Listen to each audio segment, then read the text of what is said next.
a triathlon? Horrible.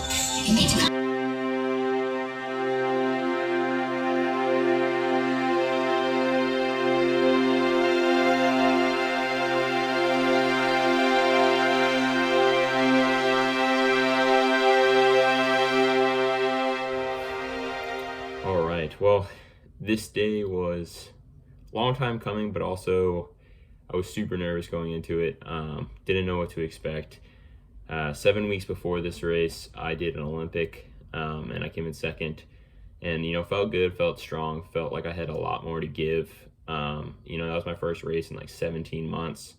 So I was like, all right, this is a good rust buster. Let's build into this next race, get some more mileage in on the run, and just keep everything up.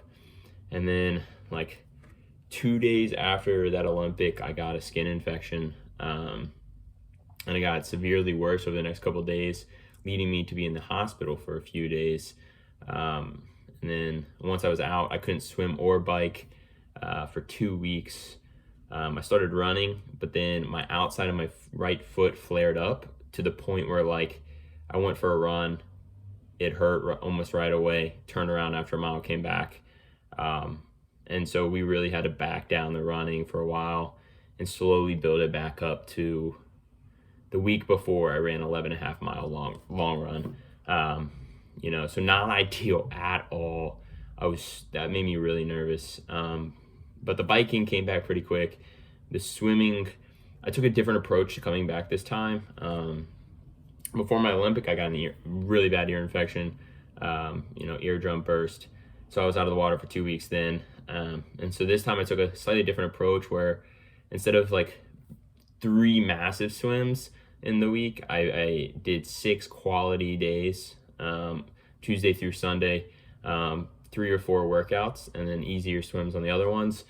And that really proved to be beneficial. I went up to 25K in the week, and my swim came back great by 2 weeks before my last hard week before the race. I started seeing very good times in practice, and so that was really encouraging. So going into the race, I was like confident about my swim. I wanted to go hard on the swim. The bike, the power for harder workouts was back, but so I was feeling semi-confident for that. But for the run, I was like, no idea what I'm going to do. I've only done 270.3s before, and the first one was actually this same race in 2016 and did not go well. And the one back in 2019, I didn't have a good run as well, and I found out a few weeks after that I was racing on a fractured foot. So I was nervous. Like even the race morning, I was like, I don't know about this. Like this is gonna be. I told my dad that was there, and my friend Aaron that was there. I'm like, I don't know how this is gonna go. This could go really well or really bad. But then like a couple minutes before the race, once they were starting to like line us up, my mind switched, splashed some water on my face, and then once I started, I was like, it's game time. So I started to swim, and so we went off every 2 people every like 5 seconds. I went in the front. I wanted to just take the lead, and that's what I did. I was by myself the entire swim, had the fastest age group swim by over a minute, and it was super comfortable. Like I was not pushing too hard. I was very smooth, very fluid, came out of the water, got up, went to my bike. I tried to just stay super relaxed. I took deep breaths before grabbing my bike and running out. Didn't want to cramp, didn't want to get my heart rate too high. Head out on the bike, and start pushing into my power. And it's feeling easy, it's feeling good, but I keep telling myself to settle down. About 6 back from the women's pros. Because it's going to get harder later. Kept consistent, kept hydrating, and got hot halfway through that race. So 14 miles then, the first guy passed me. And then I kind of tried to stay with him for a little bit just to see how much power I'd have to hold, and it was too much. I didn't want to risk it.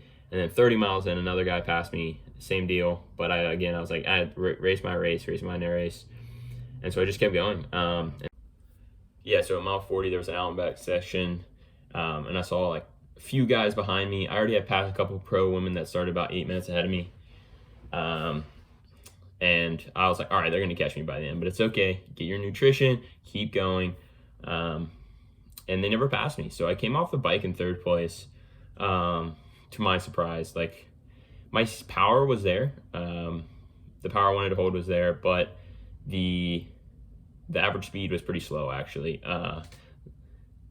So it's like 22.8, I think, by the end. The last like 10 or 15 miles got really windy and bad roads and up and down. So the average speed dropped the last 10, 15 miles. But I got off the bike third, and that's all that mattered.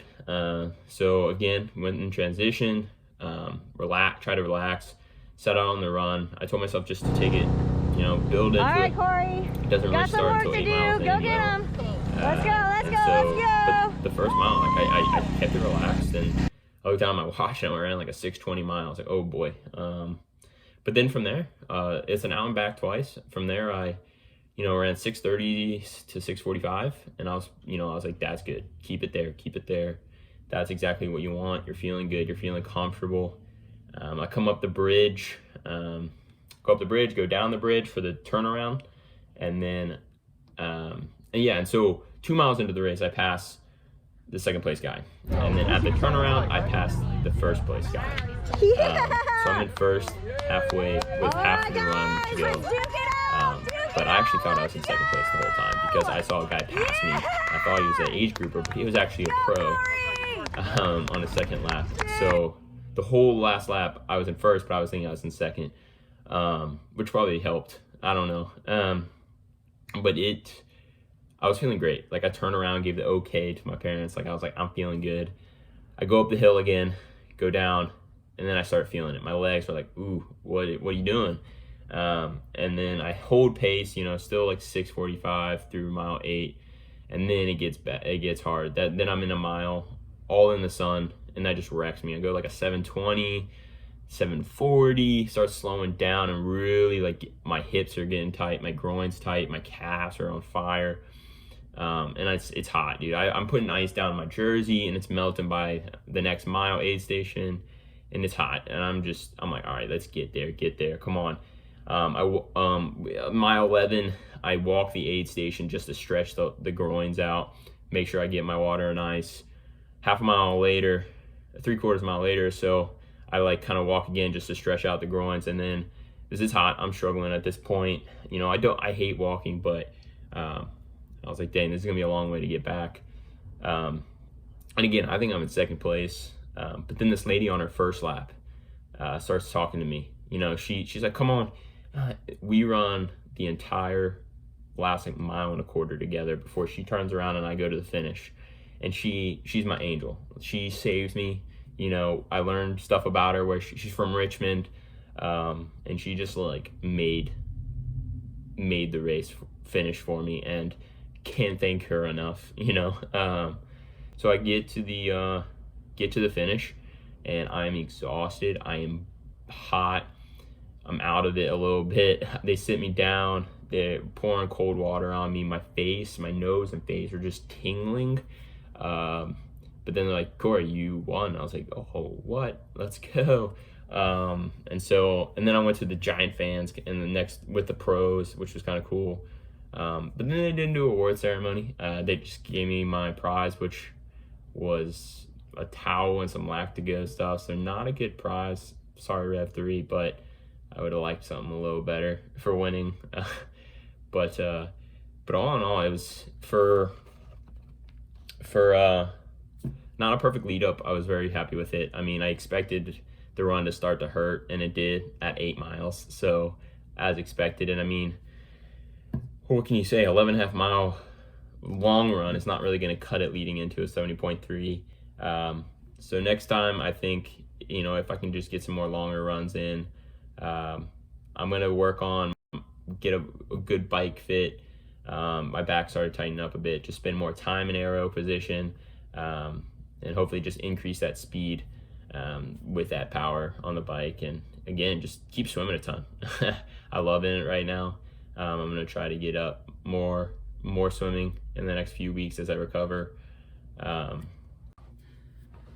And yeah, it was a great day. I just want to thank everybody. Thank my family for being out there cheering me on. Thanks for Aaron being out there, keeping me calm in the morning as well, cheering me on, getting some of this footage. And thank you for my coach believing in me when I was literally about to defer this race, and I was like, I don't think this is going to go well, like a month before. And to Dr. Jordan Spears, kudos to you for getting my foot back and ready to race.